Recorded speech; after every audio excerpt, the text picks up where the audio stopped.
Thank you. Recording in progress. To today's edition of diversity and inclusion in the workplace.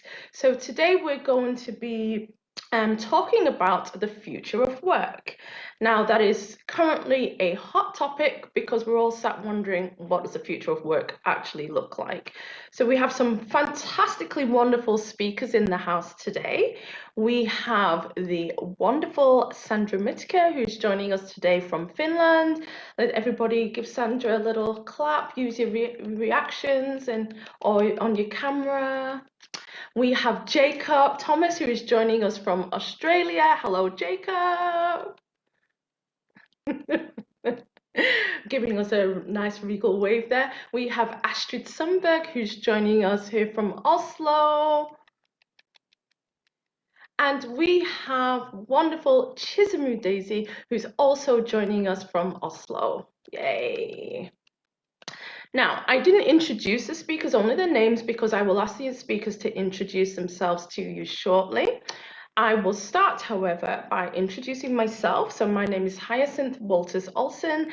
I am the founder of Yud Consult, where we champion the employee experience. So we're all about employee well-being and ensuring that your employees are feeling optimal so that they can perform their best. I'm also a mentor for Diversify in Her Space, as well as a few other organisations, and I'm from Manchester but based here in Norway.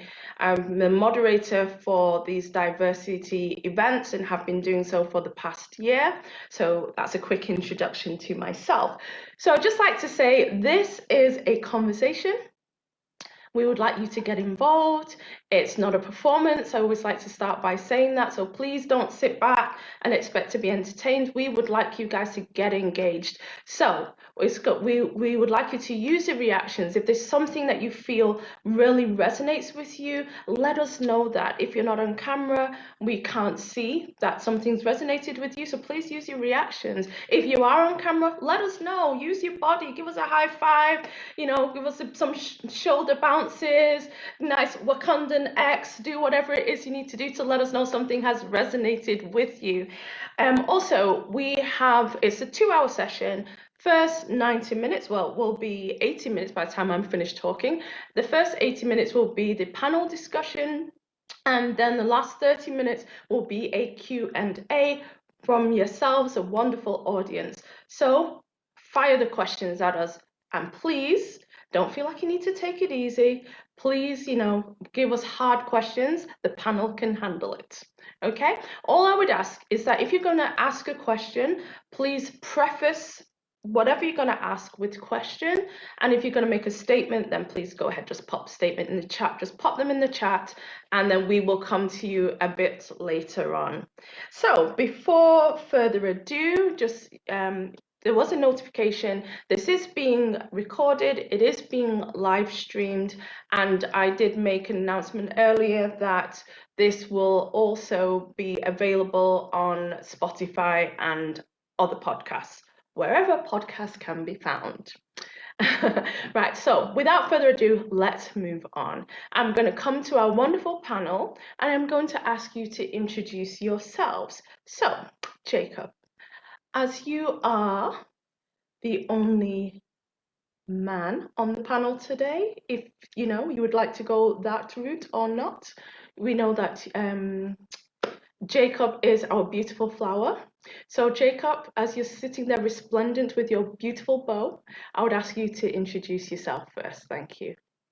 Sure thing. Thanks, Hyacinth. So a couple of things just before I get started. I would just like to acknowledge that I'm coming from Australia today, which the continent of Australia is made up of over 500 Aboriginal lands. And so I'm on the lands of the Woiwurrung Wurundjeri today, also known as Naarm, or Melbourne for its English and colonial name. So I just want to pay respects to the elders of whose lands I'm actually on today and acknowledge their elders, their presence, their impacts, past, present, and emerging. And also to recognise that these lands were never ceded, and this always was and always will be Aboriginal land that I'm on. The second point is not a man, non-binary. So let's work on that. It's all good. Thanks, Hyacinth. But do present as, we'll call it masculine. I disagree, but there we go. So if you've never had a non-binary trans person on a panel before, get excited because I'm fun. So get it. Anyway, so a little bit about me. I am a human rights worker. I'm an academic. I'm doing my PhD in public health and preventive medicine, building the world's first ever public health roadmap for LGBTIQA plus youth health interventions, because we don't have them, and under the umbrella queer youth health is about 20 years behind every other health dimension. So it's really, really important that we kick that up because, you know, we need healthy queer kids to become healthy queer adults. And so, you know, life is full circle. I'm very here for that. So going to work on that. In my spare time, I am a drag queen, to the surprise of probably no one. I made this outfit. Yes, it's absolutely garbage, but you know what? Bows are diverse. I'm here for that. So bleh. Anyway, but you know, very excited to be here. Very excited to talk about, you know, very, very important things. And I'm sure there'll be so many other things that I'll just bring up about myself in these live streams or these panel discussions. So I'm really looking forward to your really, really tough questions. So hit me with them as soon as they come. Thank you. Wonderful. Thank you, Jacob. And I do apologize. I knew that as soon as I said it, I was like, Hyacinth, put your teeth back in. You said the wrong thing. Hey, look, Astrid, Hyacinth, it's fine. I'm constantly looking for men as well. I get it. It's fine. I understand. thank you. Thank you for your grace. Thank you. Astrid, I'm going to come to you. And would you like to introduce yourself? Thank you. Hello, Hyacinth. A big hello to the rest of the panelists, and hi to everyone who is listening to this session today. My name is Astrid. I'm Director of Diversity and Inclusion at Alda, who have been cited as one of the fastest growing companies in Europe. Alda are the largest online grocery retailer in Norway, accounting for 70% of all online grocery sales. And we've invented one of the world's most operationally efficient warehouse systems. Last year, we grew by 100%, and this year we became the new unicorn in town. So we employ 700 people across Norway, Finland, and Germany, with a company motto that is creating space for life. So the culture of Order is deeply entrenched in a people-first focus, and we're pretty humbled this year to be given recognition as a diverse and inclusive employer with the Norwegian National Diversity Award. And we're very grateful to employ over 40 different nationalities, and we value our 30% workforce from immigrant and international communities. I work between two areas in Order. So it's the sustainability team, where we're incorporating diversity and inclusion in our UN SDG work, and the people and talent team, where I get to work with 28 other masterminds dedicated to sort of different areas of our people and talent life cycle. I'm 47 years old. I'm a mum of three. I'm a Scandi Brit who relocated to Oslo 10 years ago as a single parent, somewhat attracted to the promise of less misogyny in the workplace and a better work-life balance. And I've been in senior leadership roles within the STEM sector since 1996, predominantly with startup and scale up. And finally, and perhaps importantly, the reason that best explains why I'm an advocate of diversity and inclusion is having been the only person of my gender in the room for much of my 25-year career has been immensely maddening and frustrating. I've experienced everything from microaggressions, harassment, exclusion, workplace toxicity, you name it.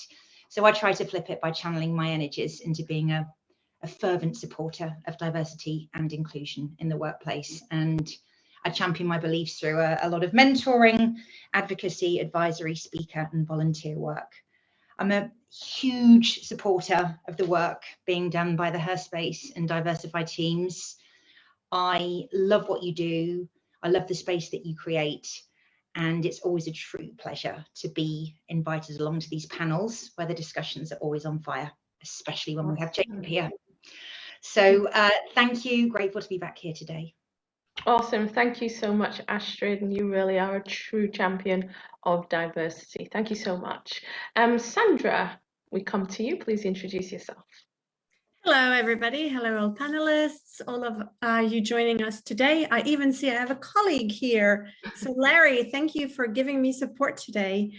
So my name is Sandra Mitika. I'm based in Finland, in Helsinki, although I'm French and German. I've been living in Scandinavia for 15 years. Maybe something I have in common as well with Astrid, there's a lot of other things, is that I come from a society in which inclusion and diversity maybe 20 years ago, when I moved here, was a lot different. So Scandinavia was a bit of a promised land when it comes to equality. I work for a Finnish tech company called Workspace. It's a platform that helps facilitate communication and engagement using AI. We have several offices around the world, several in Finland, but also in Stockholm and Toronto, but our team is global. We're a remote first company. We believe in having a flat org. Actually, our CEO is almost transparent, so he doesn't like to be in the highlight at all. We have no titles. All our employees get to have their voices heard in all our strategical conversations. We were 11 employees before the pandemic. Our business really boomed after that, and we became 80. So we're really scaling our operations. And I have to say that Finland is maybe not the best country when it comes to diversity and inclusion, and that's going to change. And I will make sure that we create a lot more engagement here. In my free time, I like to empower other women. I'm a huge fan of working in gender equality. And yeah, I really look forward to the conversation today. I also lead an initiative called Workspace Change and Causes. And the aim of that is to make sure that we work with as many social causes as possible and doing good at scale with our platform. So if there's any organizations out there who would benefit from a tech platform like ours, that, for instance, the UN Women has used to engaging with the public, just send them over my way and I'll be happy to partner up with you guys. Thanks. Awesome. Thank you so much, Sandra. Thank you. Just to let everybody know, Sandra will have to leave a little bit earlier, 30 minutes earlier. So if there are any specific burning questions for Sandra, please drop them in the chat. And if we can get to her, we'll ask her those questions before she leaves. And thank you so much, Sandra. So Chisholm, I'll come to you. Please introduce yourself. Thank you. Everyone, feels good to be here. Thank you for taking the time. My name is Chisom Udeze. I am Nigerian. I've lived in the US, the Netherlands, the UK, Norway, a few other places.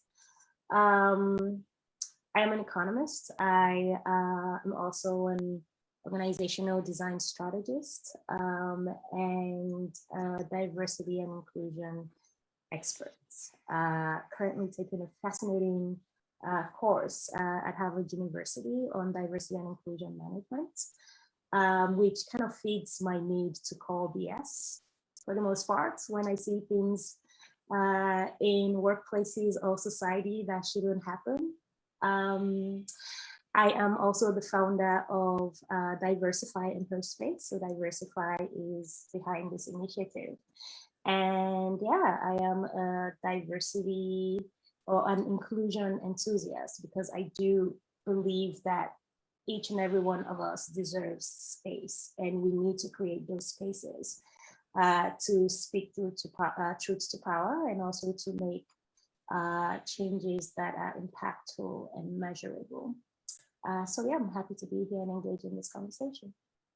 Wonderful. Thank you so much, Chisholm. Thank you. If you would like to know more about our speakers, I mean, just hearing their introductions, you know that these are movers and shakers in their respective fields. If you'd like to know more about our speakers, please follow them on LinkedIn. That's where you'll be able to see more of the causes that they're engaged in. Speakers, if you could, just drop your, or actually the Herspace team, if you can, Diversify team, drop the speakers LinkedIn links in the chat. That would be really helpful. Thank you so much. Okay, so now we're going to dive straight in. And I'm going to ask you all a question. I'm going to limit your time for answering. I'm going to ask you to answer within 60 seconds because there's a lot of questions to get through today. I've written a whole list of questions that I've got ready for you. So punching gloves are on and we're ready to go. Let's do this. Okay, so when we're talking about the future of work, which 3 aspects of work require conscious attention or the most change? So in your opinion, when we're looking at the future of work, which 3 aspects of work require conscious attention or the most change? Okay, Sandra, go. All right, so I think the first important topic is that organizations should move into being more human-centric as we move into the post-pandemic working model, meaning that, you know, the model we had before is a bit outdated. People should choose when they want to work, where they want to work, at whatever time suits them best for their own abilities and skill sets. I think employers should ask themselves how they can best harness their employees' strengths depending on their different cultures, skill sets, and attributes. I think as we move into a hybrid world that is mainly virtual, we should pay attention on how to make meaningful connections with our employees. That's really important when you can't just do the face-to-face coffee chat. And I would also say that mental health and employee well-being will be very important, because I believe that working in a hybrid environment where you can be remote creates some loneliness and then some challenges if you're not able to connect as a team, as a company, as employees, and give them the support that they need on a day-to-day basis. Yeah. Okay, thank you. Jacob, may I ask you? No. Yes. So I think for me, if I had to pick a top 3, so one would be accessibility. I don't just mean accessibility to work. I mean for people living with disabilities, and for people who are disabled is a really, really big one. That includes people who are mentally ill or have mental ill health. It's a big one for me of like, I'll dive into this a lot more probably. If I don't, someone remind me, or feel free to go off in the Q&A, that's also fine. But that, we've always had these opportunities to be, engaging and accessible in our work prior to a pandemic, and we never did it, and now it's there. And so the question is, are we just going to revert back? Is that what's going to be the case? The other one is gender inequity, especially being in the home, looking at domestic labor, looking at unpaid and unseen labor. And the third one for me is basically actually around violence and domestic violence, and the recognition for a lot of people who are then stuck at home. If we are going to continue this way of working, yes, it might not be an employer's responsibility, but it is all of our responsibility to end that horrific, additional problem that affects so many people around the world. Wonderful. Thank you so much, Jacob. Astrid, I'll come to you. Thank you. Thanks, Hyacinth. I think that my number 1, given that I work with D&I, and so this is quite topical for me, is that there needs to be more consideration towards which aspects of workplace D&I programs and why or why not. And this is an important area of work, yet it's also an area that is still emerging, relatively new, and it's changing all the time, as well as fraught with different viewpoints, opposing ideas on what diverse and inclusive strategies look like. So I think that as thought leadership, when the D&I sort of workspace ramps up to become more interlinked with combating racism, sexism, xenophobia, homophobia, the solutions and the best practice approaches are not always clear. And there's no one size fits all approach either. So with that said, I'm conscious that attention needs to be focused on not drowning under cliches wrapped in trends that are packaged in little more than performative allyship and don't make a difference. The next aspect, I think I've only got two, probably only got time for two. The next aspect that I think requires conscious attention is the one legacy left behind after the pandemic. And that's how hybrid working will evolve into a mainstay within the future workplace ecosystem. In my opinion, it requires adapting to permanent remote working agreements and also creating positive case studies for leaders as to how we tackle this, because I sense a bit of confusion and division and resistance. Is it okay with two? Perfect, thank you so much. I'll do a recap after all the speakers have finished. So Chisholm, we'll round up with you, thank you. Thanks, Hyacinth. I think, in my opinion, the first thing we need to explore is, at least for me, how we can actually implement inclusion. You know, we talk a lot about diversity and inclusion, but how do you actually do it? So the business case, of course, for diversity has been made. I say this all the time, but there are many who believe that just solely on the merit of having a diverse workforce, it should lead to an increased revenue, innovation, and all that good stuff. And it very well might, but if you don't implement processes and a culture of inclusion, whatever growth you have will not be sustainable. At best, you know, you have a revolving door of diverse and highly skilled talents that are actually incredibly costly to train and lose. And data shows that, you know, companies celebrate their DEI efforts, but hardly follow through when it comes to creating pipelines and access for minority groups at leadership level, for example.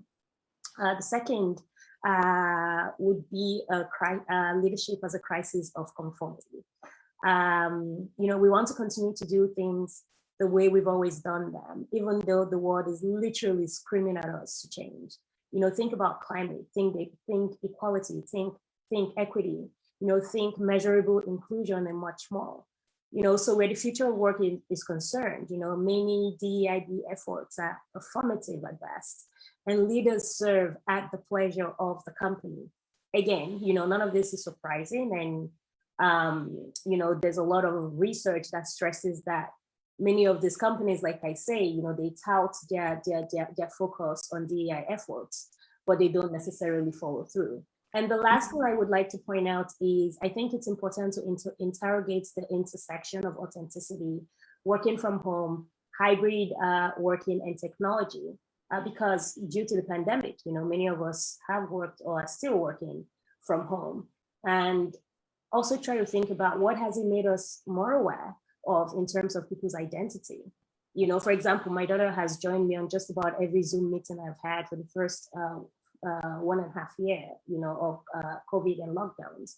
You know, so, and with all of this in the mix, you know, a company also needs to focus on human capital, training the team, redesigning processes to put humans, you know, at the center and infuse more meaning into their work. So data also show that in terms of what executive believes, I think 17% of executives believe that their workforce is actually able to adapt to different processes and workflow. And that in itself is a failure of leadership. So I think just to round up here that, you know, the workplace is shifting, and the workplace is no longer just a physical building. It is evolving into an organization and a culture. And so the mindset that includes the processes, the policies, the culture that encourage collaboration and engagement is imperative. Thank you so much, Chisholm. Thank you. So just a quick roundup there. Companies should become more human-centric. We need to look at hybrid working, mental health, accessibility, gender inequity, domestic violence, inclusion, the intersection of authenticity and diversity and inclusion methods and metrics. Okay, thank you so much, guys. So looking at hybrid working, because, you know, this is a huge topic right now, and digitalisation, of course, we've had to embrace digitalisation throughout the pandemic. Jacob, I'm going to come to you and think many organizations are now having to go through transition towards a more hybrid way of working. So I've got a twofold question for you. Number one, how can you roll out such a transition within an organization? And number two, how might those transitional processes fall short? So if you're Sure. rolling out hybrid working, digitalization, how might an organization look at doing that, and how might some of those processes fall short? Great question, very large question. So, won't be able to give everyone the exact answer they'd like. So I'm terribly sorry, but my consultancy fee is available. Cute.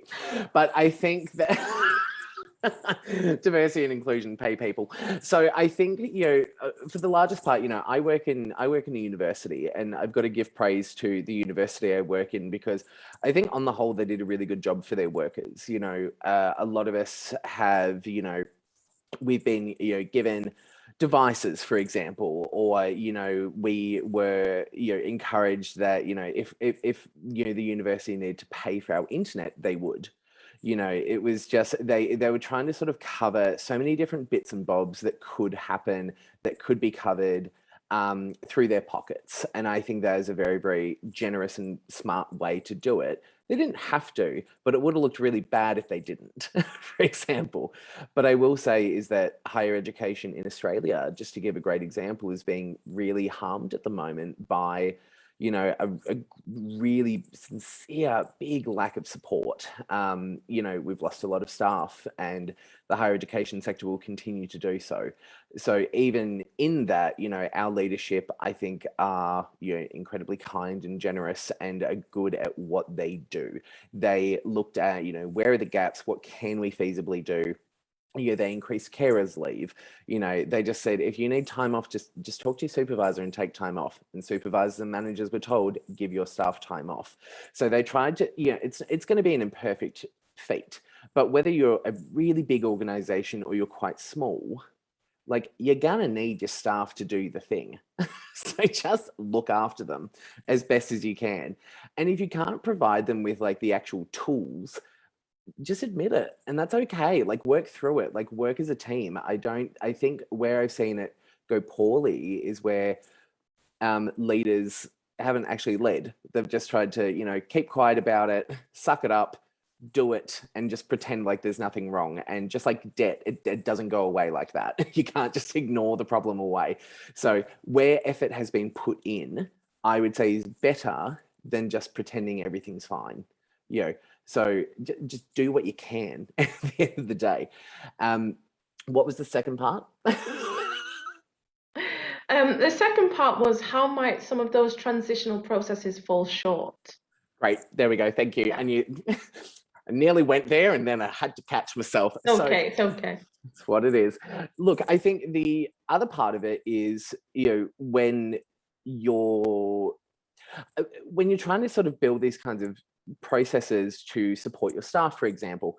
I mean, I think Chisholm's point, well, Chisholm, Astrid, Sandra, we've all kind of pointed to it, is that like, you can't, and I think actually, Sunil, you've brought up a really, really good point just in the chat, is, we're not actually being inclusive a lot of the time, because we can't just say, oh, this makes us look good. Here's some diversity points. Here's the template, so go for it. And this is why, I bring these points up around gender inequity, right? Is, it's not just like your typical nuclear male, female, dual household kind of situation. Absolutely, Vanity Metrics, which is actually my drag name now. So there we go. Please welcome to the stage, Vanity Metrics. Get on up. But is, these points around, what about same-sex couples? Like, what if you have two women who are the heads of a household? What about single parents? And I grew up in a single parent. We've got a single parent here on the panel. It's just, these are all very important things. What about for trans and non-binary people, who are some of the most underemployed people in the world? Where there's so many different parts that kind of come into this. And so where it falls short is that you actually don't know your staff. You haven't, and like, I'm not talking do a survey and just be like, oh, we know now. Like, from the tippy top, it should work down. Leaders should say to them, to the people under them, get to know your staff. Under them, get to know your staff. Under them, get to know your staff. Like, if I can't approach you because I'm having a bad mental health day, and trust me, I have a lot of them, then I just don't happen to be having one now. then how am I going to come to you and say, oh, actually, I can't do the work because XYZ? You know, you need to be approachable. You need to be good. You need to be kind. You need to be empathetic. But that's not all of it. If you don't know something, or if you can't do something, just say you can't do it.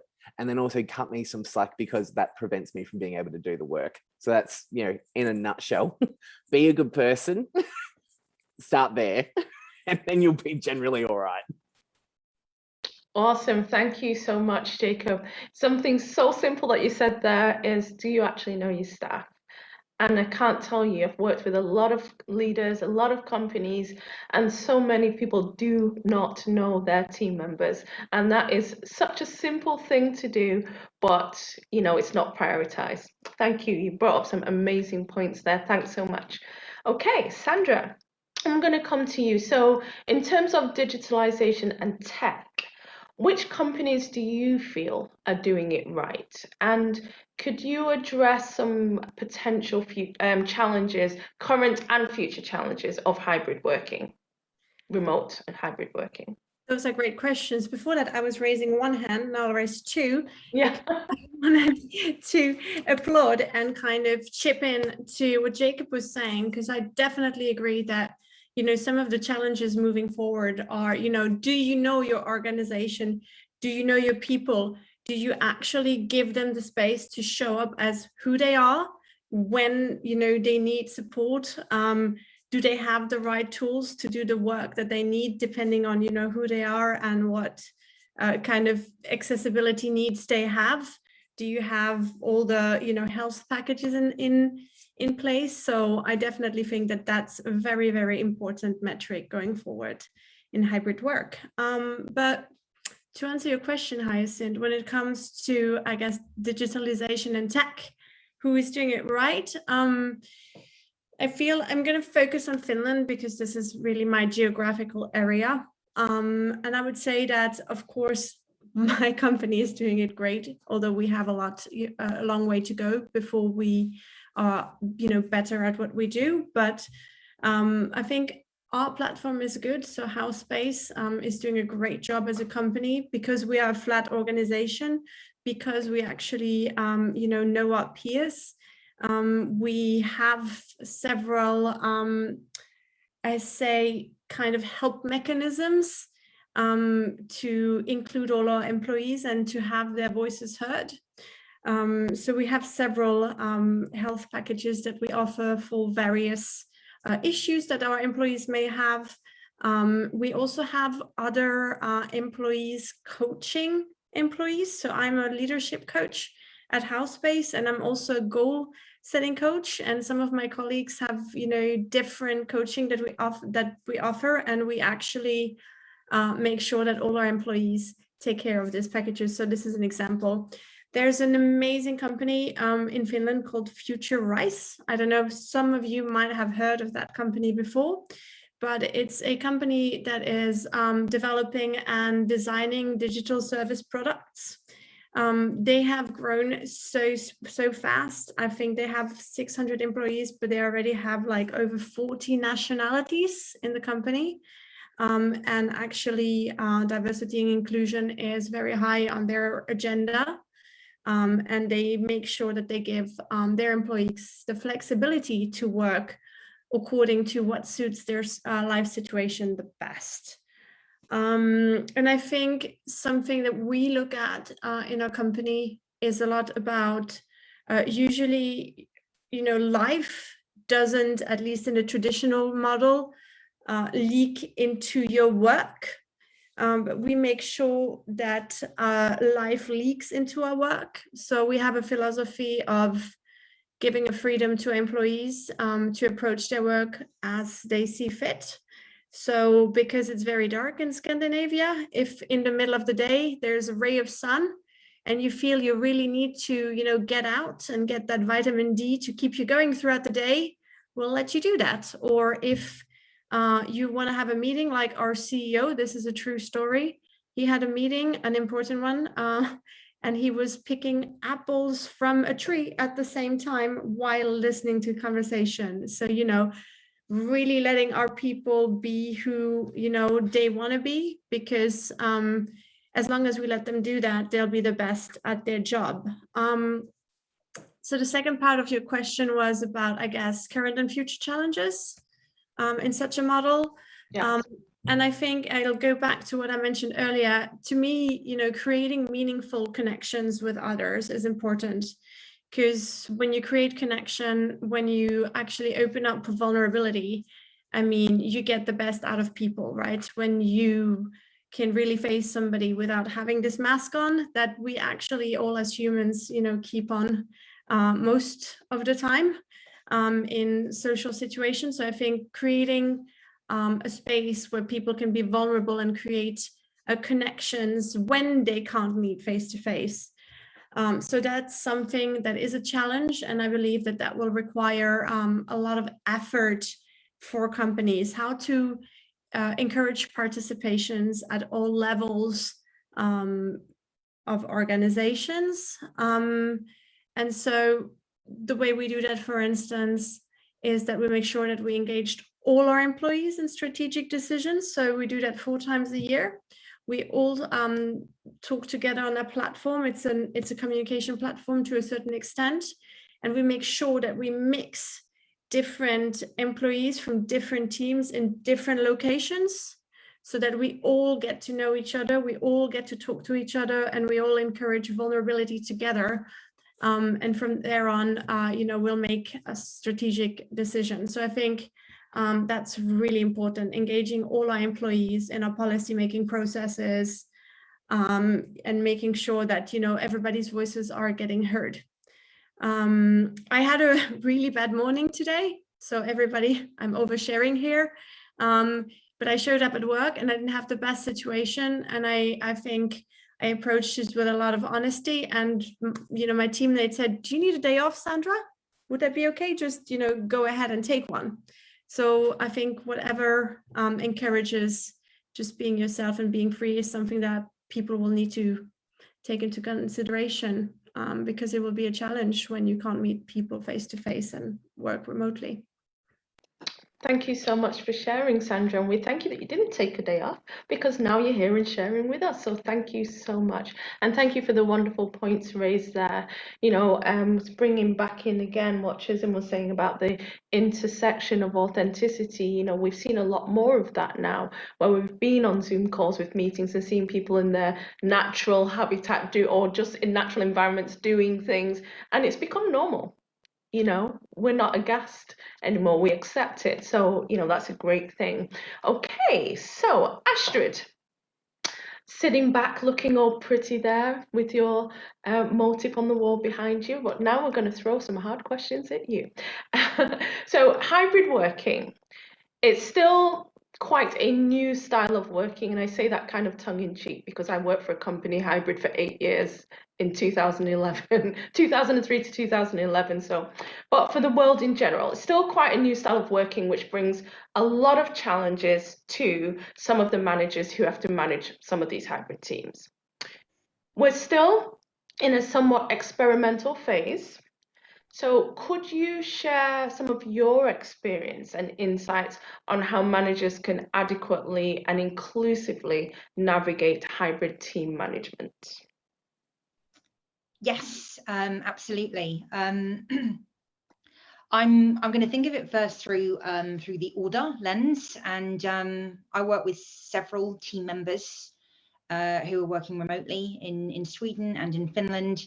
We still maintain a lot of the sort of early pandemic practices of digital team huddles on a Monday morning. In fact, all of our sort of team meetings are done digitally for that reason. We're having a team do tomorrow, but we literally arranged it about 6 or 7 weeks ago, which gave the chance for our colleagues who aren't in Norway to make the travel plans for attending. So consideration and planning are an important part of being inclusive to hybrid teams. I actually read some really interesting insights from a McKinsey report released this summer, which concluded the following, and I think this sums it up well. Organizations are clear that post-pandemic working will be hybrid, but after that, the details get hazy, full stop. Doesn't that just sum it up? It's a hazy area. No one can say that they know yet what the what the code is, or that they've cracked it. And there's no shortage of companies jumping on the hybrid leadership bandwagon, selling software solutions, training products. And the way I see it, we're now inhabiting two different worlds, the physical and the digital. And how we combine both hybrid working and office-based working has to be focused on finding a solution for your particular team or workplace, because it will differ. I think that at the current time, there are best practice approaches, but no one-size-fits-all approach. Based on some of the discussions that we're having at Order, I think the key challenges will be the inclusion of employees, or rather ensuring that we don't exclude people who are still on the screen digitally while others are together. Because when you think about how these arrangements will actually sort of play out, there are going to be some challenges, and these might end up creating sort of new roadblocks to inclusive practices. So I think continuing to work with positive digital meeting etiquette, ensuring that people do not feel excluded, managers leading with something that Sandra's already mentioned, vulnerability, because there are no leaders yet that can claim that they've cracked the code on successful management of hybrid teams, as far as I'm aware. And I think the best practice approach for leaders is to start with giving some reassurances. Whether their team are working fully office-based, fully home-based, or hybrid, commit to saying there will be no career limitations in those choices. None at all. And the focus needs to be on effective team collaboration. The leadership good practices, I think, that have, impressed me so far, are those leaders that were really good at giving recognition and communicating to their employees during the pandemic, consistent follow-up, talking, good dialogue. I have a former colleague from my previous place of work who's now joined Order, and I'm so pleased about it because he's an absolute breath of fresh air in terms of how he talks to his team. So this is a best practice consideration that I think applies to all areas of feedback, career appraisals, career goal setting, if you will call it that, salary reviews, promotional opportunities. And to cap it off, this McKinsey study that I referenced at the beginning, they concluded their very sort of woolly findings about hybrid working by saying that organizations who are willing to take a test and learn approach to adapting and redesigning their processes for a more remote workforce will be rewarded with high levels of productivity and the attraction of greater talent. So what does this tell us? Learning agility, collaborative leadership, willingness to adapt to new situations, cultivating purpose, and creating digital psychological safety is going to be absolutely crucial to the success of the new hybrid organizational model.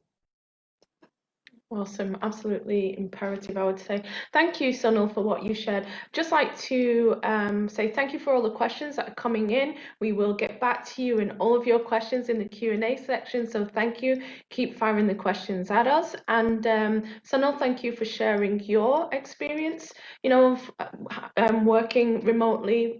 Just out of curiosity, how many people, and could you use or user reactions, thumbs up or thumbs down, how many of you worked remotely pre-pandemic before?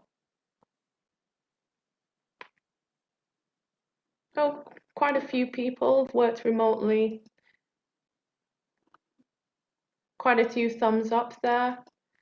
So yeah, it is for some organizations a new thing, I guess, having to change their practices, but it's not a new concept because many of us have worked remotely at some point in time or another. Okay, so Chisholm. Shake yourself out, Chisholm. You've had a lot of time to relax there in the background, but now we're going to bring you to the foreground. And as a leader of 3 companies, You may have noticed, and I've just seen in the audience, we have Gaia Budin, and leads me to my next question. You may have noticed that virtual reality and artificial intelligence are becoming more and more present reality within quite a lot of industries, not just the tech industry. So how do you think that technology will affect the future of work? Great question. Where do I begin? Okay, I guess just for some base, virtual reality, AI, machine learning is very present in our daily lives already. You know, so in this regard, the future of work is already being practiced across many workplaces and homes. In your homes, think about digital assistants like Siri or Alexa. In the workplace, the future of work shows up, for example, in the need for remote work, as we've been talking about, productive teamwork and flexibility regarding time and location. You know, in the past year and a half, this has become a more visible reality for many employees worldwide. Trends like, you know, automation, virtual and augmented reality, Internet of Things, artificial intelligence will accelerate this development even more and help companies and employees to become more flexible, efficient, and productive. Now, this said, within a DEIB framework, there remains an extremely high risk of negative and unintended side effects in form of bias. Studies have shown that AI bias can manifest in gender, racial, ethnic bias, among others. You know, these days, AI and machine learning informs who can get a credit card or allowance, you know, who the health system can prioritize, and which candidates, you know, companies calling for job interviews. All form of AIs and tech, to the best of my knowledge, are human creations, and as such, they're biased. You know, who makes decisions informing AI systems and who is on the team developing AI systems play a significant role in their development. So for example, data as of 2021 shows that there are only 22% of professionals in AI and data science fields that are women. And they are more likely to occupy jobs associated with less status or leadership. I anticipate that this number is less when you factor in other diversity parameters like ethnic, racial, religious composition of the people who generate, collect, and label the data that goes into data sets. So to put it clearly, people determine what variables, data sets, and rules the algorithms learn from to make predictions. All of these can introduce bias that become embedded in AI systems. So this is to say, where the future of work is concerned, who gets to be in the room, who gets to be a part of the composition of people informing AI systems and machine learning, they matter because they have a lot of power and they could literally be the difference between life or death for people. So hopefully that wasn't too green, but it's great. It will help us in work. Thank you so much, Chisholm. Thank you. All right, so I'm going to switch it up a little bit now. We are 55 minutes in, and I'm going to switch it up a little bit now to have a slightly different focus on the questions. So we've looked at digitalisation and remote working. Now I'd like to look at shine a light on mental health. So Jacob, mental health and well-being. So thinking from that lens, how safe are future work environments for a diverse workforce?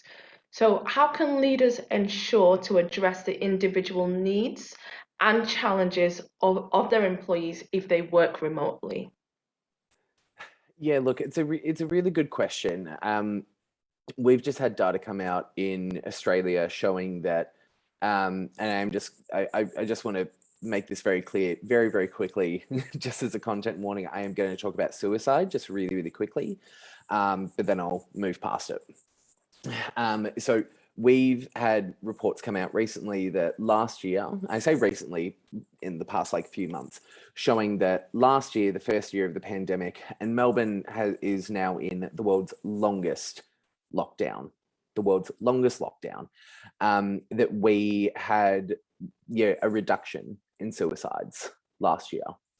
And that's not chalked up just to lockdowns, but it's primarily chalked up to we had additional financing, and we had government supports, and we had the ability to see our therapists and psychologists through telehealth programs.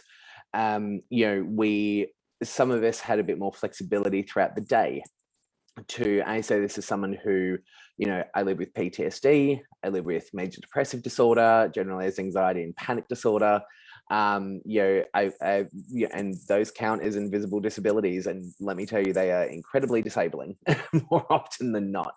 And I'm on medication for my entire life, basically, to help balance those sorts of things out.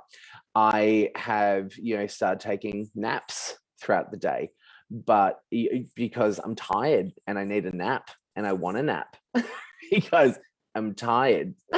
That's why we have naps. And it's this interesting thing around, quick point just on the financial support. Our government announced today they're getting rid of that because they want life to return to normal. And that's a whole other discussion topic that I could bring up, but it's not the time nor the place. But let me just say that I think that's a very bad idea. So there we go, cute. But on these points of, the future of work, I remember before COVID hit, I was exhausted because, I have a full-time job, I teach, I study, I do wonderful opportunities like these at like it's nearly 10 p.m. In Melbourne. So, just take that into account. It's just, doing a 9 to 5 plus the travel there and everything as well, it's tiring. It is tiring just to do a job. And the future of work probably won't take that into account. Like, I can't see, businesses trying to be all like cute and woke and stuff and just being like, oh, we have set up bean bags because that's how inclusive we are. Have naps, but only at these particular times of the day and only for this long. It's like, am I going to go back to feeling guilty because I've been socialized to internalize guilt about being mentally unwell and mentally ill, calling in sick because I can't get out of bed? Like there's so many different things that are going to come back and bite us right in the butt. I'm trying not to swear, and it's very hard as an Australian like me, but it's in a very Aussie sort of way. It's a cooked situation. I don't know if we're actually going to be that safe when we go back to whatever this future of work is, whether that's backwards, whether that's into something else. I don't know if we are going to be safe. And I think that's part of the problem. A lot of us who are, disabled, a lot of us who are mentally ill, a lot of us who, a lot of people in insecure work, a lot of people in underpaid work are rightly unsure and scared, and in some cases terrified, and rightly so. I think, we've taken this time during, COVID to sort of say, oh, look at how flexible we can be. And, oh, isn't it great? Like, oh, what a wonderful new way to work. And I don't want to, take a number 2 on any of the panelists here because you're all lovely, but it's not a but, sorry. You're all great, but here, let me tell you why you're terrible. It's... It sounds like my ex. Anyway, just kidding. I don't have an ex. Anyway, but we don't talk about it. That's called humor. It's to diffuse tension. But it's this interesting thing of like, I was reading something just before where it's just like, what's your dream job? And it's like, I don't dream of capitalism. I don't dream of labor. That's not it. Like, I don't really care about productivity at the end of the day. Like, if you want me to do a good job, let me take a break. Like, get out of my way. If you want it done, move. And like, I'm in a very, unfortunately, I have to say it, I'm in a very lucky position where my leadership, through any opportunity that I've had, whether I've been the leader or I'm setting the expectation or I'm reporting to someone, because I only work in hierarchies, unfortunately. But Sandra, let's chat. The only thing flat about me. Am I right, ladies? Okay, but it's this point around I'm just blunt with them. I'm just very honest. I'm just sort of like, I'm going to go for a walk. No, I'm not coming. I'm not doing back-to-back meetings. You can bugger off. You know, it's like, but I shouldn't have to come across as aggressive or blunt or, you know, forthright or any other kind of term, because I want to not feel like I'm dying at the end of the day. If the future of work also means, I'm going to wrap up, Hyacinth. I'm so conscious of time, but I just really want to put this out there. If I'm stuck in my house all day and you're asking me just to work constantly, even in the future of work, if I might take a day at home or, like, you know, 40% at home, 60% in the office, whatever our allowances are, like, that's where my bed is. I'm gonna take a break. All right. If you expect me to just, you know, continue powering throughout the day and just like being on the clock, like any company, oh my God, any company that has asked people to like be on the clock and timed them during the pandemic, awful. You are actually a corrupt, awful person, as far as I'm going to argue on that one. And also expecting people at home on Zooms to wear like business clothes on a meeting, get out. Don't care. Like, who needs it? I'm not here for it. But anyway, that's just, I don't know what the future looks like. And that is the concerning bit. Will we be safe? Bloody hope so. Can I speak to that? Yeah, sure, jump in. I totally agree with, you know, Jacob. I mean, expecting us to just be on the clock from 9 to 5 or whatever it is, it's outdated. Excuse my French because I'm half French, but it's bullshit, right? It doesn't make us more or less creative or productive. As long as you get your shizzle done, you know, no one should care. I mean, I do understand that we have a working ethic and a working moral, but we are just human beings at the end of the day, and, you know, work should be done in a way that, you know, suits us to the best of our abilities. You know, this judgment is just so passé. Absolutely. And, you know, sometimes we need to, as leaders, you know, maybe we should ask ourselves, what lens are we looking through? And I say that because I worked for a company where all of the work that I did could have been done remotely, and I wanted to work from home. I was a single parent, and at the time I was having some really terrible migraines, so going to the office every day was quite difficult for me. But the owner of the company said, no, you have to work from the office because my vision is that I want to create a hub, and this is where I want everybody to be based. And so, you know, what's more important, your team being able to do what you're paying them to do when they can do it when they're most optimal, or your vision of what you think things should look like? Just a question to throw out there. Okay, so we're 1 hour in. How interesting is this conversation?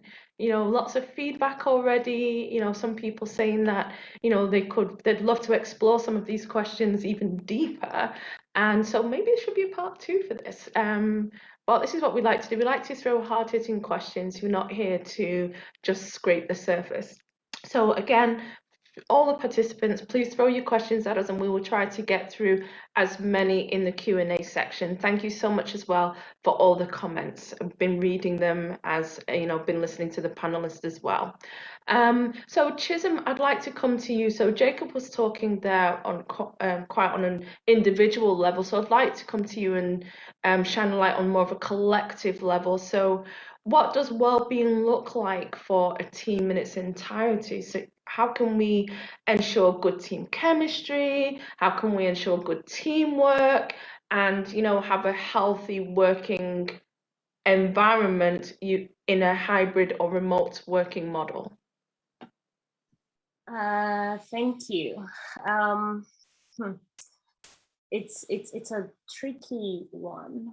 Because... Sorry, when she starts with very African of me, or Nigerian, but yes, well, I think for me, the way I practice this with my team starts from just a place of radical honesty. Like, I don't know what I'm doing, but I mean well, and let's do it together, right? So this is always my starting point.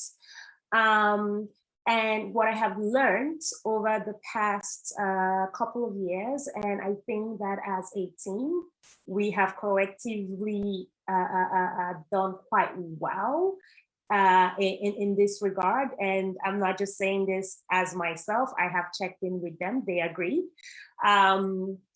Collective well-being. I just want to say first that collective well-being at work looks different for different teams. Looks different for different teams.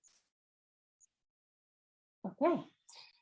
Because a process worked well for team A in finance doesn't mean it would work well for team B in finance or for team C in mergers and acquisition.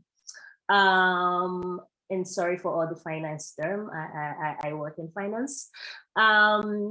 I think when I think about well-being as a team, what I think about is mental health, stress management, emotional well-being, physical health, financial well-being, physical activity, nutrition, social well-being, professional and personal development.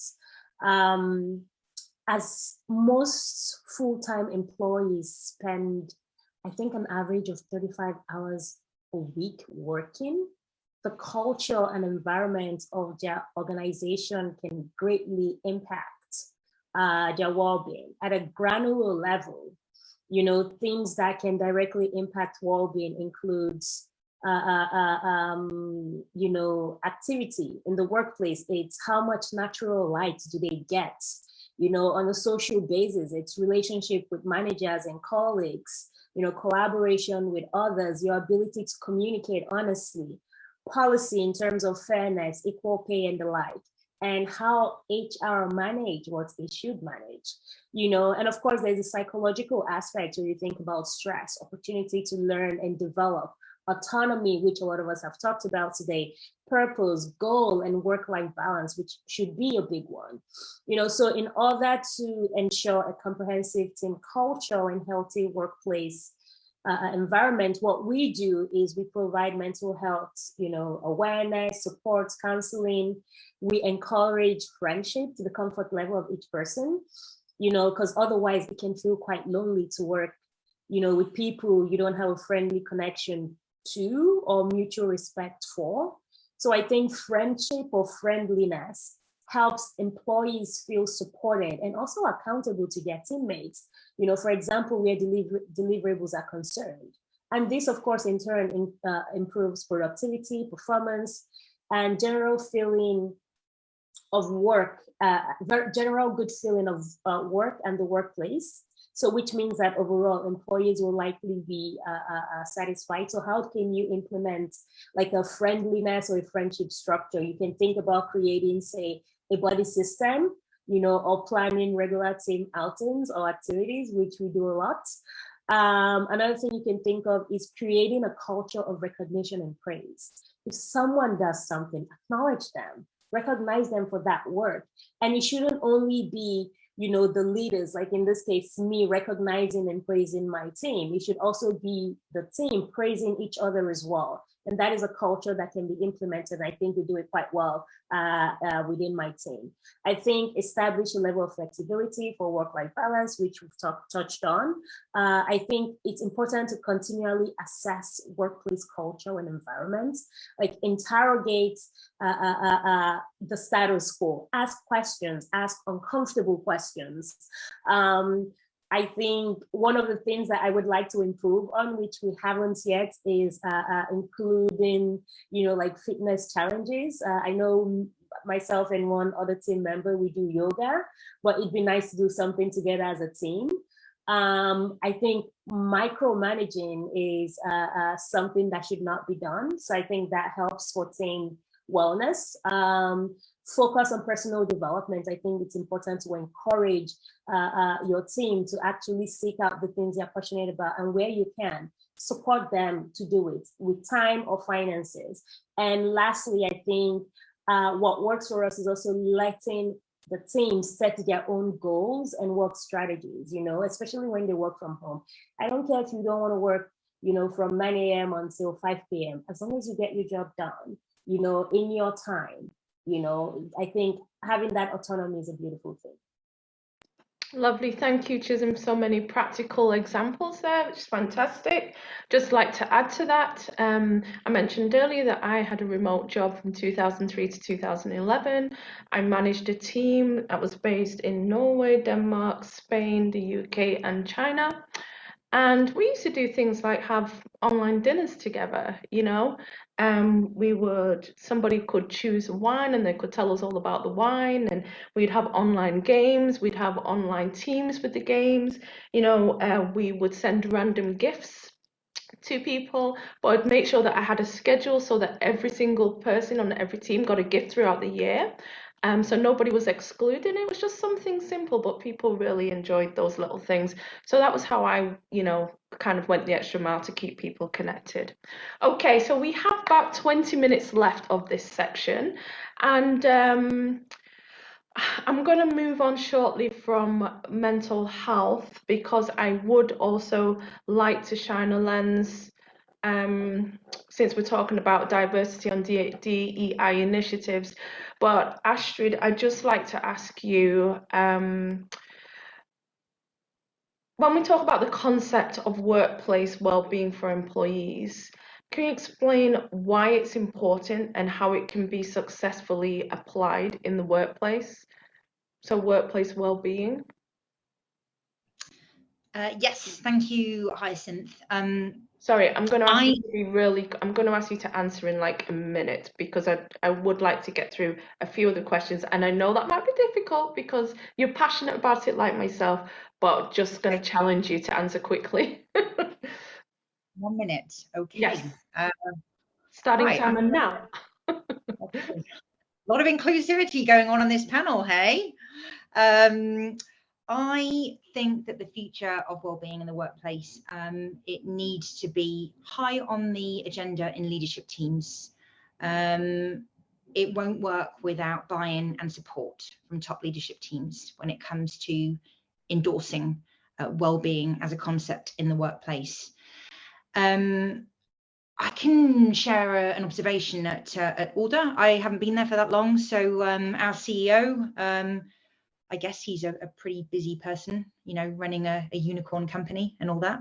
I observed that he was away for a while on parental leave. I don't ever recall working for a CEO. I've worked for many CEOs who's taken their parental leave. Gave a good feeling. I think that sets a good precedent. And I also had an equally inspiring experience from our global people officer, my first ever woman boss, amazing colleague. She set the precedent on well-being for us this summer when she took her vacation, and she sent the most genuine message to us all on Slack saying she would not be available. She wanted to be present for her family and loved ones, and she expressed her wish for us to do the same. Now, I think it's the first time in my 25-year career that I've seen people being intentional and genuine about putting space for life first. And when it comes to other things we can do at my previous company, I actually implemented a wellbeing program during the pandemic. And so I think that I'm just going to touch on this idea of be flexible and look at what works for you. In that situation, I got the go-ahead to reanimate a pre-pandemic travel allowance benefit that was no longer being expensed by employees into a monthly flexible wellness allowance. So we sort of repurposed an existing perk that no longer had any meaning or value into something that we needed, because we already knew that well-being needed a huge focus.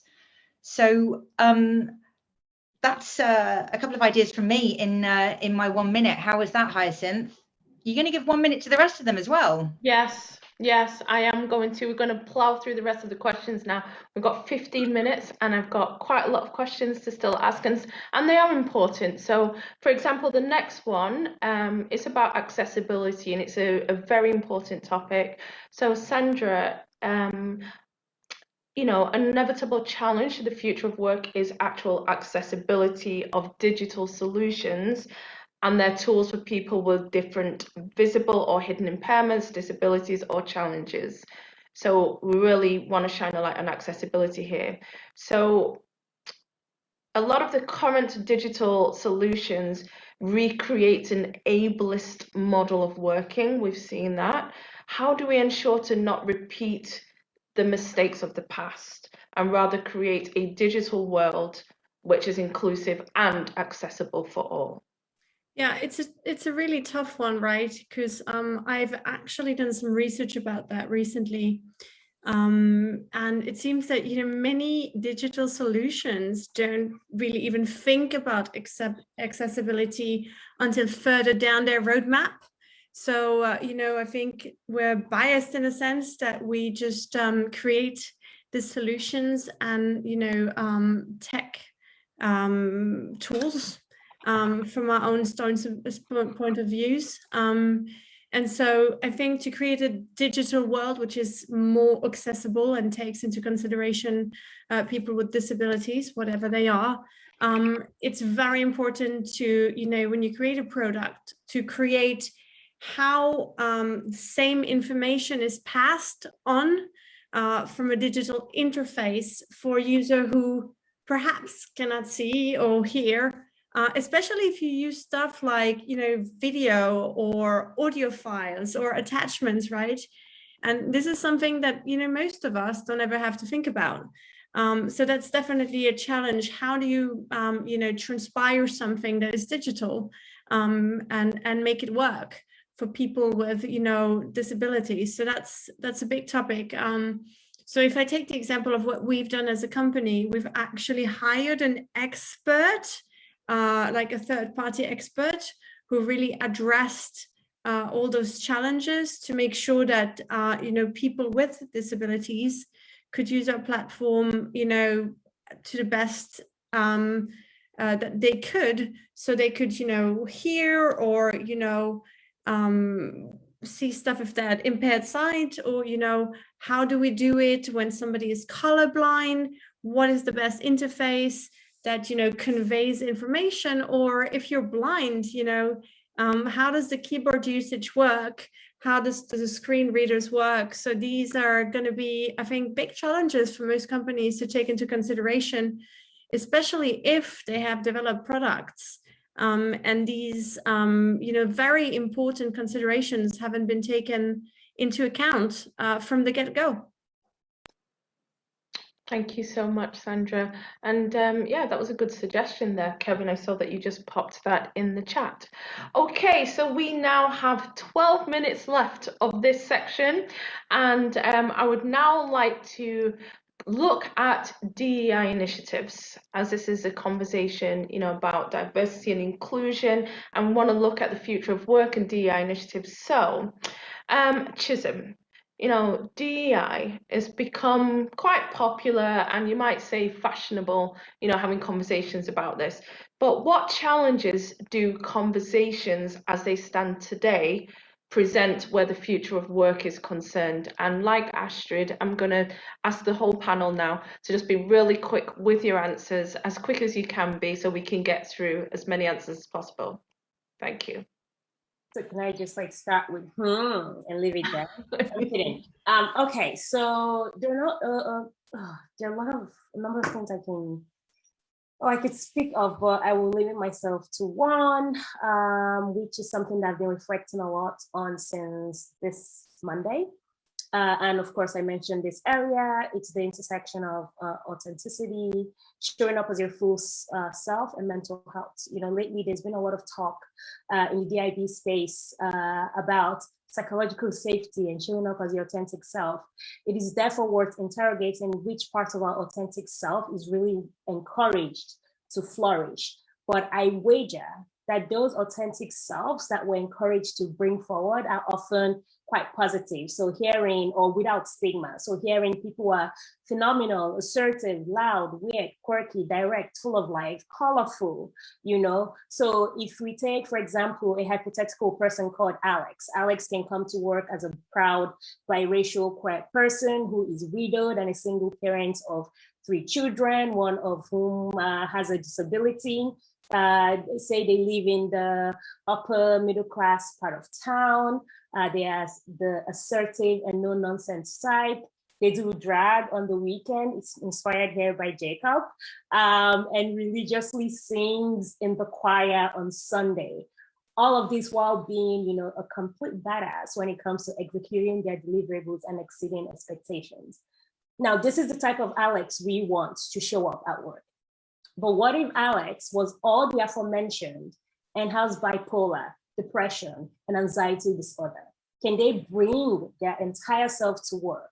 Or is there a stigma attached to their mental health or their mental well-being, or how they can actually show up on any given day? So in this regard, I think that one challenge to take on, and we should all consciously and intentionally think about it, is having the uncomfortable conversations around authenticity, addressing and dismantling social constructs and stigma, releasing shame, and creating a truly safe environment where people struggling with mental health or other forms of illnesses or disability can truly be included. So let's just not say, oh, authenticity and showing up and being great. Let's actually put our money where our mouth, you know, is, and do the work. Awesome. Thank you so much, Chisholm. I love that you talked about Alex there. Can I ask a quick poll of the audience? How many of your organizations have a well-being action plan for your employees? Oh, I see not so many hands going up there. A well-being action plan is what puts the employee in charge of their own well-being in the workplace and can help manage things like, you know, mental illness and mental health. Anyway, if you want more information about that, you please contact me. I'm happy to talk about it. Right, moving on, I'm going to come to you again, Astrid, now. And what is the future, should we say, of DEI initiatives in the face of some emerging research to suggest that DEI corporate training models may not work? So, yeah, thank you, Hyacinth. Topical question. Actually, Chisholm and I are often sort of bombarding each other with articles from D&I thought leaders and scholars on this subject, because there's been a lot of criticism recently around the effectiveness of corporate training models. And one of the most interesting pieces I read was from David McQueen. He's a thought leader in the D&I space, and I love the candor with which he writes. And he wrote a piece, I think it was called, if you'll excuse my French, Unconscious Bollocks, where he tore apart unconscious bias training. And David McQueen's viewpoint is that essentially what he's saying is you can't train bias out of anyone. And what you have to do is you have to focus on having a system designed to mitigate bias through values, through behaviors, through rituals. And so the bottom line is that some D&I practitioners are alleging that all of these millions of dollars that we're investing, especially stateside, they're not moving the dial. And this is because people in the workplace, they get the unconscious bias training and then they forget, because they're too hardwired. So to counteract that, there has been some extensive research. I can share it in the chat. Psychological Bulletin, November 2016, one of the most extensive pieces of research carried out on D&I training effectiveness. And this actually highlighted that D&I training within workplaces was effective when it was complemented by other initiatives. Mm-hmm. I'm only 3 months into my role at Alder. I haven't implemented any large-scale D&I training programs yet, because we have a lot going on. And of course, I want to do my research before I roll anything out. And right now, we're on a huge journey of transition where we're focusing on culture transformation and cultivating something that we call behaviors. So we're in this initial phase of working with the implementation of behaviors that, you know, embrace how and who we want our employees to be. And I will just say, because I know I'm probably over my minute now, These workshops are a great deep dive on collaboration, and they help integrate behaviours that facilitate a sense of belonging and enable conclusion and enable growth. So in my view, our behaviour workshops, they reach a goal of organisational equity because they leverage all these nuances in our employee teams in terms of their thoughts, and they really enable the implementation of actions which include participation of diverse teams and cultures. Thank you, Astrid. Yes, having one off really quickly, please. We don't have time. Few seconds. I just wanted to say that, with DEIB, I think it's important to understand that it is not a one-off. It's not something you can have 3 sessions of. When I work with clients, I always just say, if you're looking for me to come do a training once, sorry, I'm not your person. I can recommend a couple others to you. So it should be a long-term thing, and it's a marathon, and it's one that continues because people are dynamic, and as long as we're working with people, they keep changing. So we have to keep evolving with that change. Absolutely. Thank you, Chisholm. Okay, so we have 4 minutes left of this section, and I always like to leave everybody with very practical takeaways. But I'm going to ask 2 questions. And this is for all the panel. So again, if you could be super quick, I know I'm going to throw you under the bus a little bit with the first one. Can each of you commit to one initiative today that we can hold you accountable for, that you're going to implement in your workplace? Okay, I'll go for it because my mic was on anyway. Yes. So I'm actually organizing a company-wide DEIB workshop with Chisholm at Housepace to make sure that we get all our ducks in a row and make more of a conscious effort that will transpire throughout the company in all the layers of the company. And our HR team will also be writing a plan of how we can implement and make sure that we keep more focus on that very important subject as we scale, because the company will still grow 30% in the next 6 months. Awesome. So you're implementing a DEIB training program with Chisholm. Awesome, that's fantastic. Jacob, what could we hold you accountable for? What will you implement? Well, I mean, it's not going to be a one-off thing because I think we've pretty much made that clear. Yes. This shit. So let's go real French. But you're welcome, Lisa. Thank you. Yes, I like you. You can stay. I like you. But I mean, for me, it's yeah. I'm not going to pretend that I'm very forlorn and disadvantaged and give myself the big little woe is me narrative. I also have a crap load of privilege. So I'm just going to keep using that privilege to also lift myself up, change the system, keep calling out bullshit, and just ensure that people, not who are worse off than I am, but who don't benefit in the system where I benefit, get to have a proper go at I don't know, doing a thing that they want to do. If you have to work to survive, I want to help you actually survive through that. But if you want to be at a place because you love that job and you think you deserve better, then absolutely I'm going to be an ally to you because you're probably an ally to me as a straight, as a queer, as whatever the case might be. So let's just do that. Beautiful. Thank you so much. Astrid? Yeah, I'm going to reference something that I think Chisholm said, which I really liked. And this was really for me, this idea of being of radical honesty as a leader, which is also vulnerability. And I'll also reference what Jacob said, that I can't think of any one-off measure. So for me, it's about setting this sort of gold standard, I suppose, in leadership, with compassion, with vulnerability, with openness, with authenticity. I think that's the best thing that in my role I could say that I will commit to. Awesome. Beautiful. Thank you so much, Astrid. And you, Chisholm? personally, I do agree with, Jacob and Astrid. For me, I will continue to lead by example. I will continue to make mistakes, and I will continue to get it right after I make mistakes and be honest about that process. I think for my team, for my company, it is important to us that we develop a comprehensive disability inclusion policy that includes physical accessibility of our space, description of our events and our communication, hiring practices, and all of that. With my team, we'll be talking recently about, using pronouns across, our social media and in our signage of, Chisom from Diversify, right?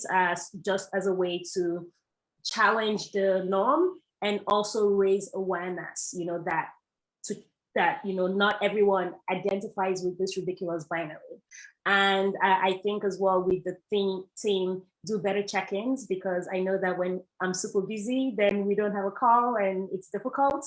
So I'm committed to doing better. And lastly, I also am committing right now to write more about DEI and all the things that annoy me. So expect some rants in the future.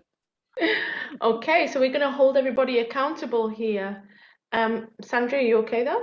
Were you wanting to say something? Saying, go Chisom, yes. Oh, okay. Okay, right. So now we're going to end with my absolute favorite question of every session. Well, it's not so much a question. It's, could you as a panel share, I usually say your top 3 tips, but we are 1 minute over time. So could you share your top tip with everybody here of how to ensure that the future of work is inclusive? And we'll start with you, Jacob. Great. End capitalism. The end. But in all sincerity, like, humans make systems. If you think the system can't be changed, you're a human, you can probably do something about it. So let's just do that. Awesome, thank you. And Sandra? Yeah, that just changed my own perspective, Jason. I believe in, Jacob, I believe in social change. So, anything that can make the world a better place, but something that we've said before is really leading through empathy, vulnerability, trust, open communication, just having an open mind in accepting people's, beautiful differences. Wonderful, thank you. Chisom? Strengthen anti-discriminatory policy and eliminate bias in the evaluation process and promotion opportunities. Be a buzzkill. Be that person in the room who goes, ooh, should you say that about women? Should you say that about transgender people? Be a buzzkill and have zero tolerance for it. Awesome. And Astrid, to end with you, your top tip for making sure the future of work is inclusive? I think the unlearning is as important as the learning. And I also think that you have to get comfortable with being uncomfortable. Yes. Wonderful. Thank you to our fantastic panelists. Give you a round of applause. You've all been wonderful today. It's a shame that we have to end this session, but now we have come to the audience, and your participation has been off the charts. There's so much interaction in the chat, which is great. So we're just going to dive straight in. And Sandra, I'm going to dive out. Yes. But I want to thank you all today. I want to thank the audience for the beautiful questions and the panelists. This has been such a pleasure. I wish I could be part of more. So I'm sure I can see you all around. Thank you so much. Keep on kicking ass and calling people's bullshit out. Oh, Sandra, we're definitely inviting you back. Thank you. Yes, thank you so much, Sandra. Thank you. Ciao. Have a great rest of the day. Thanks for having me. You're welcome. So I did explain earlier, I'm not sure if everybody caught it, but Sandra had another appointment that she has to go to. So we're going to continue with our 3 beautiful panelists, Jacob, Astrid and Chisom. So I'm going to start with a question from Sunil. And Sunil asked, how are we defining inclusion? I think companies confuse setting diversity goals as making progress on inclusion. So, Chisholm, could I come to you for that one? Yes, and I'd like to also hear Jacob's point of view. So this is what I think. I think I have defined inclusion so many times. People who attend all the time are probably tired of hearing me define this. So I'm just going to try to simplify it. Astrid earlier talked about there is no one size fits all. There are best practices. But really, when trying to arrive at an inclusion strategy for your company, they are the best practices, but also who is in your company? Can you get them into a room and understand what their needs are and create solutions for that particular need, that particular workplace? Because, I know, since I work in finance or economics, I know of situations where people are really well-meaning and they send, refrigerators to a village in Africa because they want to do charity work. But the people in Africa can't actually use those refrigerators because they don't have electricity, right? So actually figure out who is on the team, who is in the workplace, get them in the room and design solutions with their input and with their leadership. Wonderful, thank you. Jacob, would you like to chip in on that? Well, I mean, Chisholm's correct, so there's that. So just back that right up. I think, it's I've hit the wall. It's like it's 10:36 p.m. Okay. No. Oh, no, I'm going to answer. I'm just not going to be, polite about it. So here's full Aussie. But I think it's just more this point of like, I agree with Sunil's question, basically, because I do think a lot of companies just kind of want to look good without actually doing the work. Why do you have D&I week? Let's put it this way. As a queer person, we have a lot of dates in the calendar, all right? And they're the only dates I get.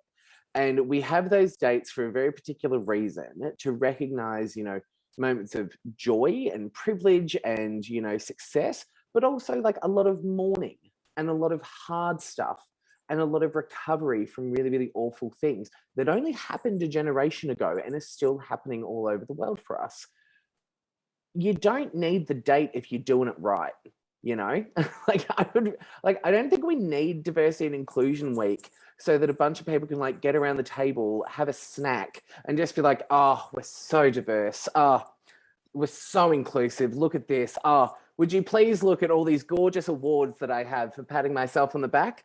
Stunning. Bugger off. I don't care. I love at the university I work at, we actually have diversity and inclusion awards, and they're brilliant because it showcases how great everyone's actually been doing. And it's not a focus on the company. It's a focus on the people who actually do the work to improve their classrooms, to improve their local communities outside of the workplace. I love that. That's the kind of stuff I would rather do. I'd rather celebrate the people who are there, and not just because they tick a box. And if anyone wants to tick my box, I'm very open. Find me on Tinder.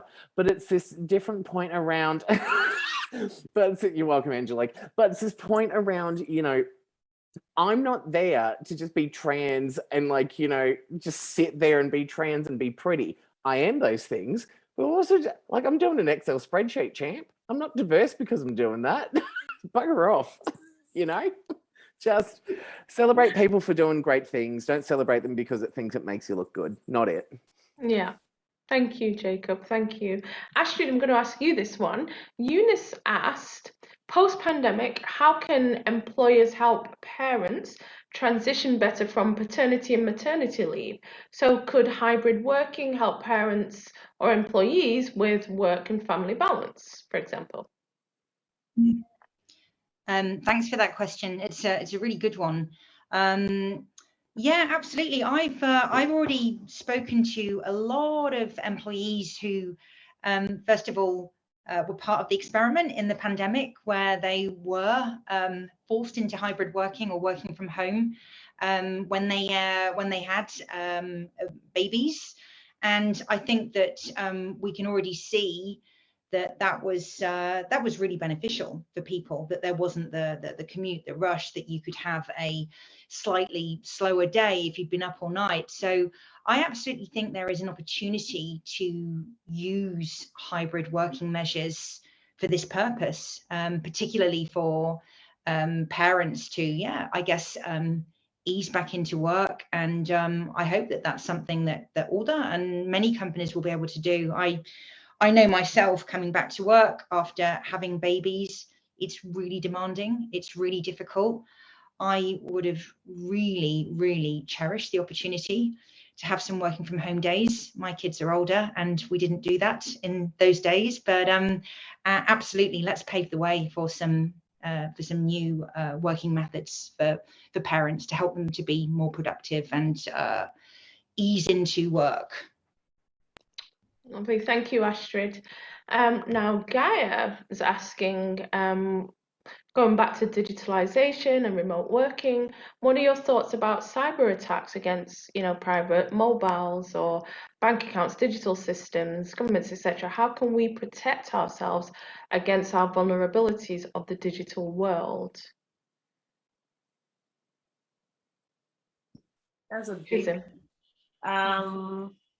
that's a big question. I almost kind of want to channel Jacob here and just say, like, just let everything go. Don't be a part of it. But of course, that's not realistic, because we need banking, we need all of that. I think we need to have security, Chisholm. Absolutely, we need security. I think that it also comes to, so is the question for us as individuals, or is the question for the companies that, house the security? Yeah, I think it's from basis and from an employer, and if employees are working remotely, that has been a big challenge, digital security. Okay, so Gare agrees with you. Yeah, I think it's difficult, but I think, of course, companies should use or consult with security experts to figure out the best way forward. In terms of, I try to be quite careful about meting out suggestions on something that is not necessarily my expertise, but I do believe that for things that people have, I think it's important to consult with people who are experts in this and figure out a way in which the company structure and their information can be protected. I don't know if that helps. Well, Jacob, did you want to say something here as well? No, I'll be honest, it's not my area of expertise, so I really can't comment. Okay. I'm going to say the same. We have some great cybersecurity experts in Order. It's not something I know about, so I think I'd really be wrong to try and tackle the question. Okay. Yeah, well, what Chisholm was saying was right, consulting with an expert and, having had to do this before, you have to think of, the employee, if they're having a laptop at home or a mobile phone, do you have the right security tools on that laptop or on that mobile, that type of thing. But having an expert within digital and cybersecurity would be very helpful.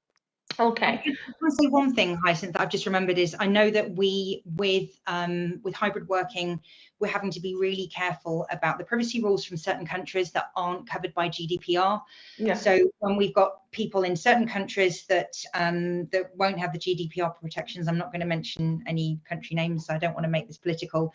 We actually can't give them access to the systems. We have to wait in those cases until they physically relocated. So I mean, it just cropped up in my mind that there will be some implications for this going forward as we become more, the workforce becomes more global. And yeah, even accessibility, to online, providing your team with their own, we used to have dongles before, I don't know what they use now, so that they have their own internet connection, could also be pretty important. Okay, so I'm going to move to the next question. Thank you guys for your answers.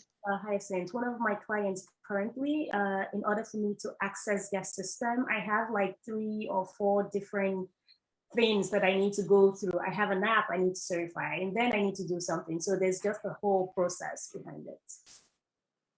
Yeah, thank you, Chisholm. Thank you. So I'm going to come to a question now from Sarah.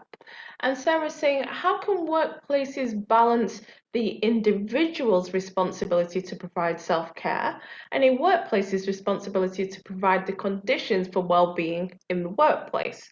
Many places, many employees are lauded for their resilience without the business changing much. But do you think there is a general shift in the responsibility businesses are taking for their employees? So how can workplaces balance the individual's responsibility to provide self-care and a workplace's responsibility to provide conditions for well-being? Jacob, go ahead.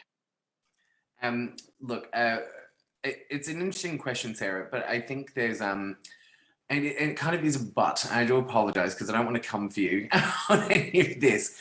I think where we kind of get a bit mixed up around, like we've as humans, we've kind of created these paradigms in our heads of like, you know, there's my at home me, there's my work me, there's my family me. Like we sometimes like split ourselves up, right? Into like different personalities or what have you. And you know, but we're still the same flesh sack with consciousness, still moving through all of that, right? And it's interesting is like, you know, when we're in like, you know, I'm coming at this from a psych perspective and from a health perspective, we kind of talk about, you know, or, you know, when we're at home or when we're with our friends, like, you know, we're really honest and we're just like, hey, how are you? Like, I'm looking after you, you know, if you need something, hit me up. Like, you know, we all look after each other. That's what we do. But for a lot of businesses, and when we're at work, for some reason that just dissipates. We just get rid of it, you know, because at work you can't be weak and you can't be, you know, laxed, you can't be all these sorts of things. And I think that's crap, to be quite frank, because they're still people. And yes, people do have, you should be able to look after themselves. They should be able to self-care themselves. But what data shows us, what science shows us, is that we've all created a world where that's actually not possible for a lot of people. And so people can't self-care, they can't self-soothe, they don't have the resources, even if they're working, to be able to do that for a myriad of reasons. And, you know, we don't have to like everyone. Right. And I take this as like from a human rights perspective. I always say I hate people, but I don't hate people. I love people, but I hate the personalities. That's the hard bit. And they're the bits they have to interact with. But I, just like everyone else, have a responsibility to cause no harm to anyone else and to reduce that harm. And so when companies say, oh, it's not our responsibility, or like, oh, you should be able to, you know, it's not, we can't do that for you. I would argue against that. I would argue that absolutely you can. But you've got to, you set the 8-hour day, or you set the amount of time, or, you know, there was, I think it was Cecily, apologies if I'm getting your name wrong, around, you know, different kinds of work that aren't in offices, you know, that are around like transportation and the likes, and, you know, nighttime shifts, all these sorts of things. You know, work is hard and work is very stressful for all of us. But as companies, you know, we're setting the standards for our employees to do that work. If you want to look after someone's well-being and for them to do incredibly well, and not just for profit, but more so, to be quite frank, because you don't want them mentally ill, change that system. That's what I want you to do. Stop letting that money get in the way, because you know what? If I'm knackered after a big day, and it could be a good day of work, but teaching's exhausting. Just ask anyone who's a teacher in the pandemic, right? You know, being a carer, being a parent, anyone who's on this call who was just exhausted during this pandemic, you're right, you are exhausted. We're all exhausted from this.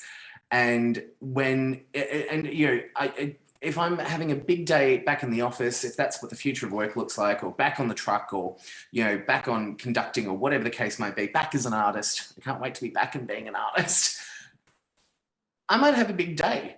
So when I get home, I don't have the energy to self-care, because self-care is not chocolate cake and a bubble bath. I don't have the energy to make a salad. I just want a cheeseburger, and I want a cigarette, and I want a wine, and I want to just fall asleep on the couch and not shower and all these sorts of things. You know, so I think what companies can't do, they can't help us soothe. We are in charge of our soothing. Absolutely. But companies have a responsibility, an ethical responsibility to absolutely everyone, no matter how big or how small, to do no harm to your employees. That is the big one. And if it is a preventable harm, then you prevent it. That's what I'll say on that. I hope that all makes sense and that no one feels Perfect attacked. sense. Thank you, Jacob. Thank you, thank you, thank you. That was brilliant. Thank you. Lovely answer. Chisholm, I saw you had your hand up. Oh, but you know, Jacob has said it all. I think it was exquisite, and I completely agree. One of the things I will add, I think, is that, you know, when it comes to mental health and well-being, it is absolutely, you know, the company's responsibility to create structures and processes that ensures that even when you have the workaholics, and I have some of them on my team, they're actually forced to stop. You know, they're forced to go out and take a walk. They're forced to take a day off, you know. And I think that leading, be it in DEI or in creating a safe environment where you don't harm your employees and where, you know, they feel well, requires also just that humility to know that you will mess up and you will not always get it right. So I think it's just in that process of radical honesty and getting their inputs and creating space where they could, you know, come say, hey, Hyacinth, I'm not feeling great today. Can I take the day off? You know, you cannot just expect me to come and say this to Hyacinth if she has not created a structure or a culture where I could do so, right? But Jacob said it all. Awesome. Again, I'm going to tout wellness action plans. They are golden for every employer out there. Wellness action plans. You need to adopt them. Okay, so Kevin asked, is this starting to sound a little idealistic when talking about hybrid and remote working? And he gives an example, you know, of the people who want to be seen staying in the office, and they're the ones who get promoted. Or it gave an example of a situation like that. So is it starting to sound a little bit idealistic? Astrid or Chisholm on right? Yeah, I mean, I think I see what you're saying there, Kevin. I think there is a danger that we could be slipping into that, but equally, if we don't use the lessons that we've learned from this massive experimentation with home working, where we know that we can run companies with people working from home. You know, I use the example that Alder grew by 100% in the pandemic with everyone working from home, then we're kind of doing it wrong. And I think that where you've touched on this idea of, you know, there being a them and us sort of situation, there is a danger in that. We've touched on that through the discussion today several times. I think that we need to be better at inclusivity. We need to be better at understanding how to manage these hybrid teams. But I don't think I agree with saying that it's idealistic. I think it's a necessity. I think it's happening whether we like it or not. And I think we have to really embrace it. Yes, absolutely. Go ahead, Chisholm. And when I add to that, I think that if, you know, say companies only promote people that they see, that is just simply bad leadership, especially in this day and time. It has nothing to do with the people, it has nothing to do with ideals. It's just really crappy leadership, and we can call it what it is, right? And I think that when it comes to remote working, there are some teams, and including my team, you know, we do like to work in person when we are able to do so. But the past 2 weeks I've been working from home, right? So I think the teams need to decide for themselves, but it needs to be an absolute option that they can work from home and they would not face any type of negative repercussions for it. You know, they will still be on track to get to leadership positions, pay rise, all of that good stuff. But I think that for teams that actually prefer to show up and work together, that is their choice to make, and that is an option that they have. But it should absolutely not be a necessity. Well, Chisholm, leading on from that, I'll just kind of add up to what you're saying here and lead on. So Cecilia's asking, how do we make the most of the people who are not seen how do you see them and how to follow up better? In terms of when they're not seen at the workplace? So remote workers who are not seen.